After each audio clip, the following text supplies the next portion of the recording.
estimate is that it's a gigantic market, so multi-trillion dollars in the asset class. And when you take the adjacent industries of real estate, finance, insurance, and home services, it makes up more than 20% of the GDP. So it's an incredibly large market.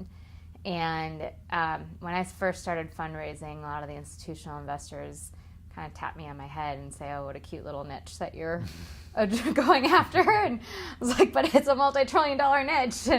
And so that was in 2015. Now, in 2016, there was about $2 billion that was invested in technology, just in the commercial real estate technology. About $2 billion in insurtech, about $2 billion in fintech, and a few of these in smart tech, and a little bit more in smart tech and fintech. In 2018, there was about $14 billion in commercial real estate technology, and all the sectors have grown significantly more than 10 times since, and so, or close to 10 times since. So this market, or this technology, this investment thesis has now been validated, I would say. I now have not a week that goes by that people aren't outreaching to me saying they want to get involved, they want to do this now, and they're really excited about it. And so I think that I'm more passionate than ever right now, because finally the industries have started to grasp onto this technology thing. And where not only is it really a big market, but just they represent these kind of antiquated businesses that are really ripe for change. And so it's sort of this convergence of really big opportunities with really big markets, and I think a very a great place to be investing into.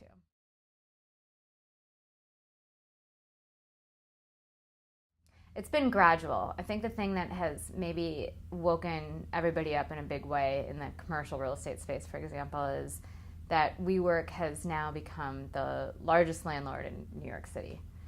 And I think people got taken by surprise about that and have said, oh geez, we didn't know that happened. And Zillow has become one of the largest real estate companies that doesn't own any real estate. And Airbnb has become the largest hotel operator that doesn't have any hotels.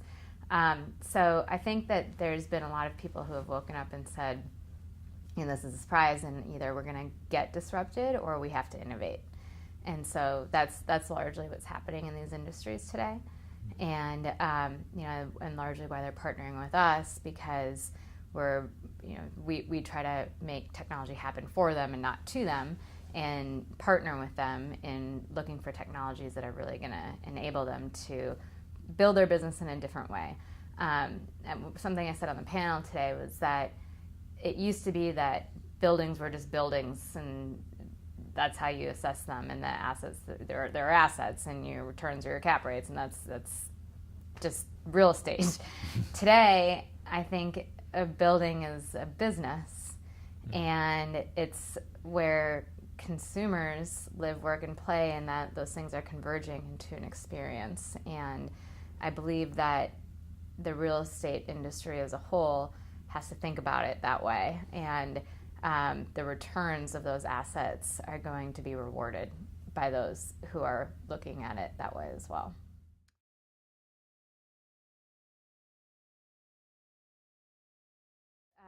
A lot of different challenges that we're seeing in the industry right now. And in fact, we held our last industry summit that we held about a year ago. We brought together about 120 industry executives and 30 of our companies.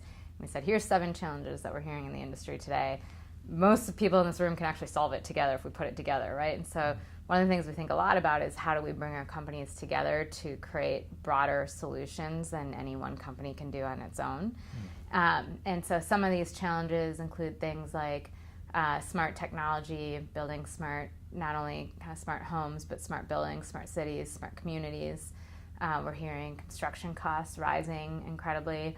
So we just invested in a company called Icon, which is 3D printing homes. So for $4,000, they can print a 850 square foot home in less than 24 hours with zero waste. So this is a technology that's nascent today, but pretty soon they're already starting to scale that and build larger footprints, and that could be a company that completely disrupts how construction industry, how development is done today. And when you couple that with things like digital transactions and digital insurance, and you can think about ordering, creating, buying, and moving into a home in like 5 days. And that's something that's completely different than what we do today. But you can also think about just the whole industry changing because of that. So we're also looking at things like making transactions faster. If you had to build this industry over today, how many of the same processes would you have in place? Almost none of them for most people. And whether that's leasing or whether that's the residential buying process, most people would do things differently. Data sharing, things like this. There's so much data that people have, and this is common to all industries. How do you disseminate and use that data and monetize on that data to the fullest?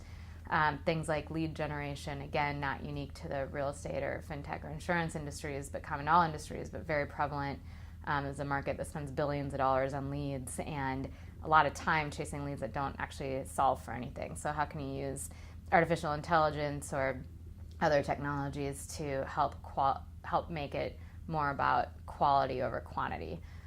So a lot of challenges that again aren't necessarily unique to our industries, but very prevalent within them. And I guess a value or a benefit from these industries being behind is you can look around to other industries and see where technologies have been successful and bring them into it.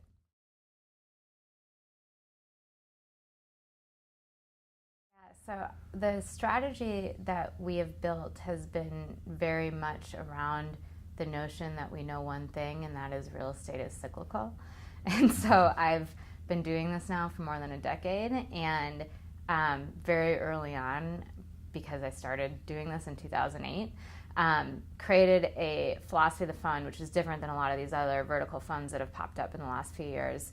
But we've built a strategy very clearly that we like those companies that are outside the industry that can be applicable inside. And not only, as I said in the beginning, the bigger the market, the bigger the return, but if a company is solely dependent on this industry, it may not survive that downturn, or very likely won't. And so if a company can be dependent on multiple industries, it can survive when any one industry fluctuates in its cycle. And so that's a strategy that we've taken to help both de-risk the fund but also optimize the returns.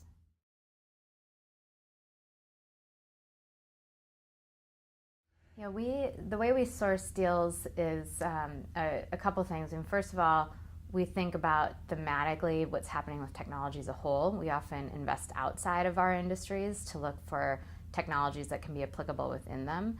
So for example, we were early investors in DocuSign, which you would never call real estate tech, fintech, insurtech, or any of these, but clearly it's applicable in all these industries.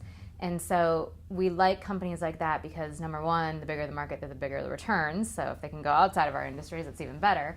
But secondly, if we're only bringing the secular companies into our industries that everybody else is already talking to, that doesn't give them much of an advantage, right? But if we can bring an AI company that solved healthcare data that can use the same technology to disseminate data in the real estate space, well, now that's really interesting for everybody and differentiated. And so we often look outside of our industry at what can be applicable inside. And so we'll start first with big thematic trends, look at companies that we think can really make a big difference in the industry, and then we'll go after and get them. And I call that sort of our opportunistic approach to deal sourcing. And then we have a second approach to deal sourcing, which is very targeted. And so that is looking at what our corporate partners want and hearing from them. It's market indicators, really, of what gaps and challenges they're facing, and can we find certain technologies and solutions that can meet those gaps. And so that becomes our informed deal sourcing strategy.